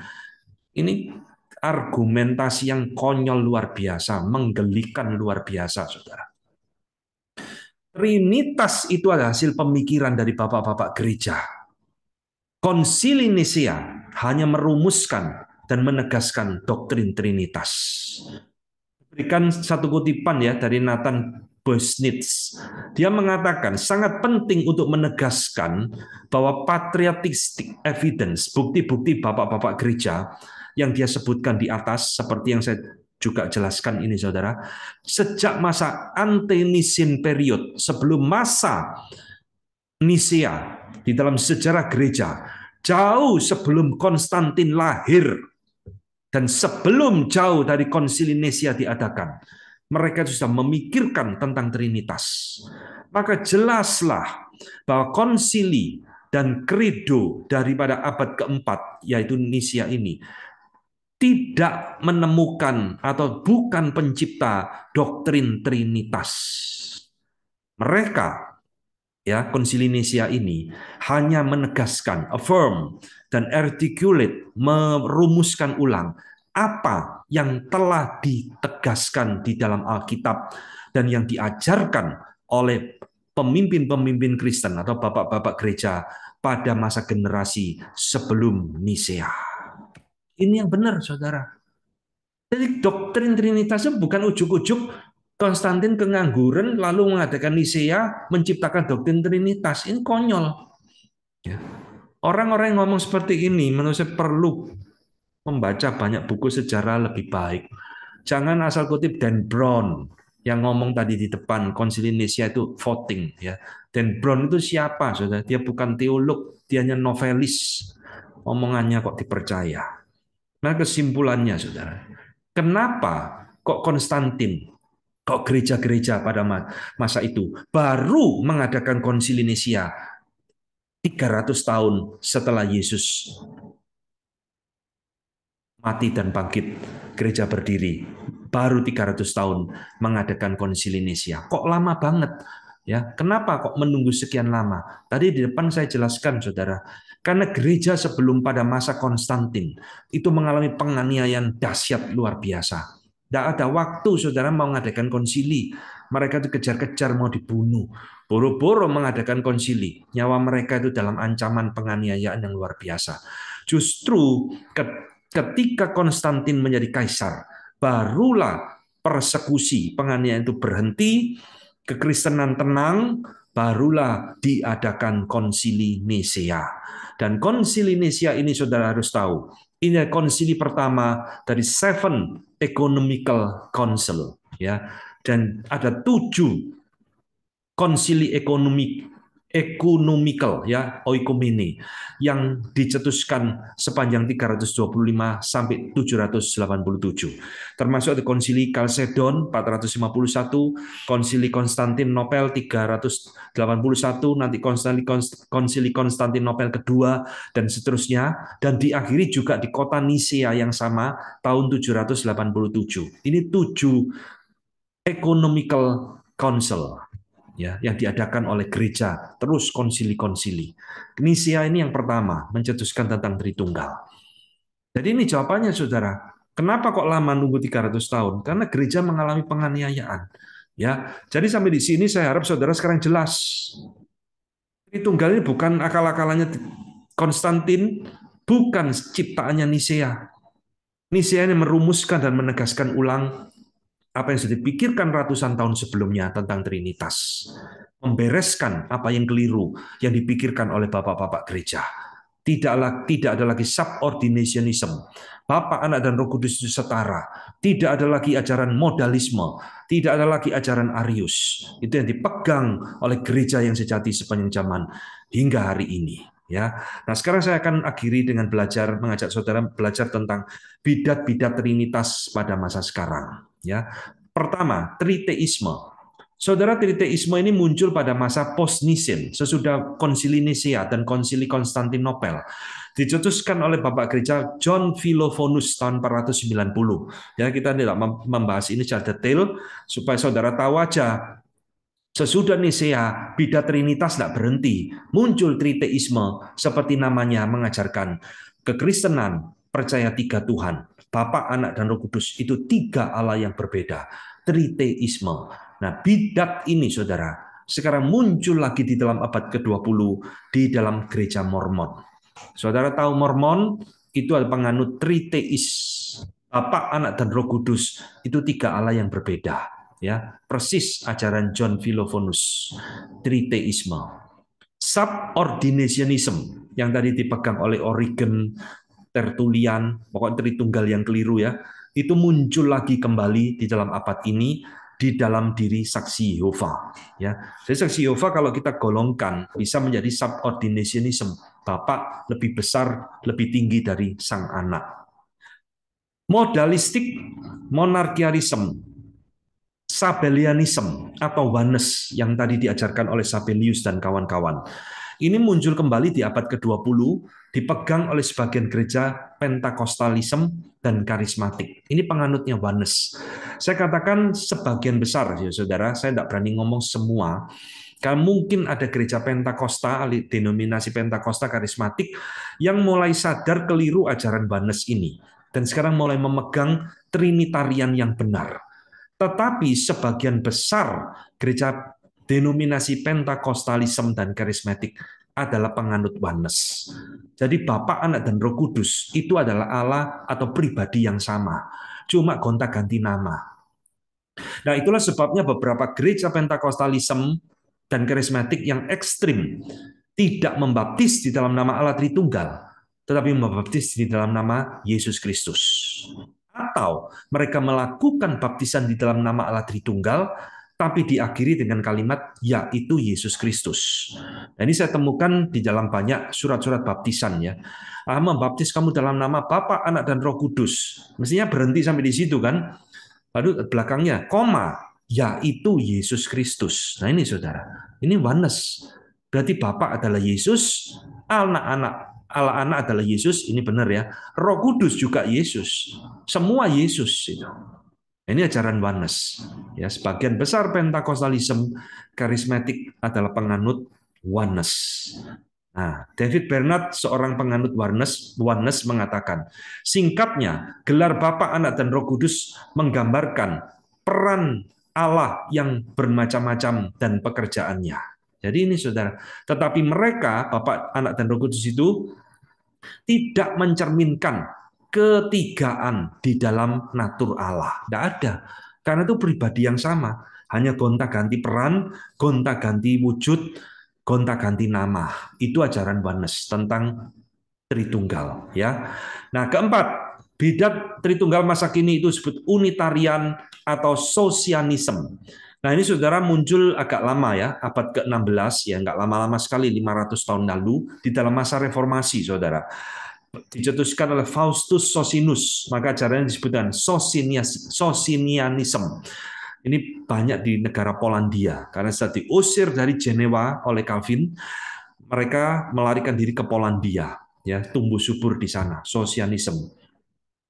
Nah, ajaran Unitarianisme ini jelas seperti namanya ya, bukan Trinitarian tapi uni. Uni itu kan satu. Mereka menolak Trinity, saudara. Allah itu cuma ada satu Allah. Dan Yesus Kristus dan Roh Kudus itu bukan Allah. Ya, sehingga kalau kita cocokkan di dalam zaman sekarang kita ini, bidat saksi Yehova juga bisa kita kategorikan masuk di dalam Unitarian. Karena saksi Yehova juga menolak keilahian Yesus sama dengan Bapa. Ya, Yesus tingkat 2, Roh Kudus itu bukan Allah dan sebagainya. Ya. Terakhir, bidat Trinitarian Yang kelima terakhir adalah binitarian. Tadi saya jelaskan ya. Apa binitarian? Sesuai namanya, bi itu dua, bukan tri tiga. Dari binitarian mengajarkan satu Allah hanya ada dua pribadi. Yang diakui adalah pribadi Bapa dan pribadi Anak. Roh Kudus siapa? Roh Kudus itu ya Yesus. Ya, ini jelas ngaco ya, bidat, saudara. Nah, ajaran ini, saudara, selain Hermas yang tadi saya sebutkan di depan, seorang bapak gereja yang bernama Makedonus tahun 342 lahirnya, itu juga mengajarkan hal yang sama. Sehingga ajarannya disebut Makedonian. Ya, ini bukan nama es krim ya, ada es krim Makedonian. Ini ajaran bidat, saudara. Makedonian kadang-kadang disebut dengan pneumatomaci. Pneuma itu Roh Kudus, tomaci itu artinya berperang. Jadi berperang melawan Roh Kudus. Mereka tidak menganggap Roh Kudus itu adalah Allah. Pneumatomaci, Makedonian. Nah, sekarang pertanyaannya, siapa gereja di Indonesia yang penganut binitarian ini? Yang cuma percaya Bapa dan Anak. Nah, di dalam penyelidikan saya, sejauh saya menyelidiki, saya tidak menemukan. Gereja-gereja di Indonesia itu selalu jatuh kepada kesalahan kalau tidak oneness, mereka unitarian. Itu yang paling banyak, saudara. Tetapi di Amerika ada, saudara, satu denominasi gereja yang namanya United Church of God, penganut binitarian. Mereka tidak percaya Roh Kudus adalah Allah. Mereka hanya mengakui Bapa dan Anak. Ya, tentu saja ini ada ajaran bidat ya, saudara. Kita trinitarian, bukan binitarian. Nah, saya akan mengakhiri dengan penutup mengingatkan kepada kita semua, siapapun kita, dari manapun gereja kita, selama kita gereja yang sejati, kita itu harus memegang Trinitas yang benar. Doktrin Trinitas yang benar adalah fondasi gereja yang sejati. Nah, ini yang selalu saya ingatkan kemanapun saya berkhotbah, mengajar, yang juga saya sedihkan. Gereja sekarang ini tak pernah lagi mengajarkan Trinitas, saudara. Jadi jemaat itu tidak ngerti Trinitas yang benar itu seperti apa. Mereka kacau balau Trinitari, oneness ya diterima, unitarian diterima, bidat-bidat ya diterima. Karena tidak mengerti doktrin Trinitas yang benar itu seperti apa. Dan ini dosanya banyak hamba Tuhan. Dosanya banyak gereja. Tidak mau lagi mengajar dan mengkobarkan Trinitas. Padahal ini doktrin yang penting. Herman Bavinck, ya, seorang teolog reform mengatakan, Trinitas ini adalah doktrin penting. Christianity stands or fall within Trinity. Kekristenan itu berdiri atau runtuh karena Trinitas. Doktrin Trinitas sebuah gereja kacau. Kekristenan akan runtuh di gereja itu. Itu bukan lagi gereja Tuhan sejati, saudara. Maka saya terus menghimbau, ajarlah jemaatmu doktrin ini, khotbahkan doktrin ini. Ya, kedua, saudara, yang perlu saya ingatkan, saudara jangan pikir doktrin Trinitas, bidat-bidat Trinitas sudah punah. Barusan saya menjelaskan, di dalam masa kita hidup, doktrin Trinitas ini menjamur di sekitar kita. Saudara buka YouTube, saudara menemukan banyak orang-orang berkhotbah anti Trinitarian. Ya, kalau di luar kekristenan ya itu terserah, ya itu memang sudah umum. Di luar kekristenan orang menyerang Trinity itu wajar. Tapi saudara harus tahu di dalam kekristenan orang mengklaim hamba Tuhan, wah gelar ngetop-ngetop macam-macam. Kalau sudah pelajari Trinitasnya bidat luar biasa. Ya. Dan saya ingatkan gereja-gereja yang tidak peduli lagi dengan doktrin ini, tidak mau lagi mengkhotbahkan, tidak mau mengajarkan, cuek. Doktrin ini ketika dibuang dari gereja, gereja sangat berpotensi terbawa arus menjadi gereja sesat. Jangan main-main, saudara.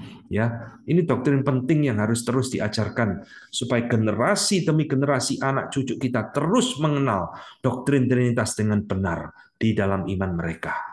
Oke, saya telah selesai menghantar saudara dari bapak-bapak gereja awal sampai kepada konsili Nisea. Sekarang kita masuk di dalam tanya jawab, ya. Silakan